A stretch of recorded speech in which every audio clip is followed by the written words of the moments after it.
আপোনাৰ কি অসুবিধা আছিলে কঁকালৰ বিষ আছিলে দেখাই দিব স্যাৰ এই মাজৰ পৰা দুইটা সাইডে এনেকুৱা কঁকালৰ বিষ আছিলে আৰু এতিয়া ইয়াত কৰাৰ পিছত এখিনি যিখিনি কৰিব দিছে এখিনি কৰাৰ পিছত মই ভাল পাইছো আৰু 5 দিন কৰিলো কঁকালৰ বিষৰ কাৰণে আপোনাৰ কি অসুবিধা হৈছিল স্যাৰ কঁকালৰ বিষত মানে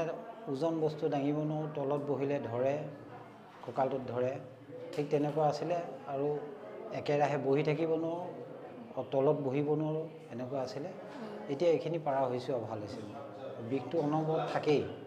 এতিয়া ভাল পাইছো এতিয়া ইয়াত ভাল লাগিছে আৰু বহুতখিনি ভালেই পাইছো মই ইয়াত আহাৰ পিছত বহুতখিনি ভাল পাইছো মই 190% মই ভাল পাইছো সকলো আহক কাৰ কি বিষ আছে যিকোনো বিষ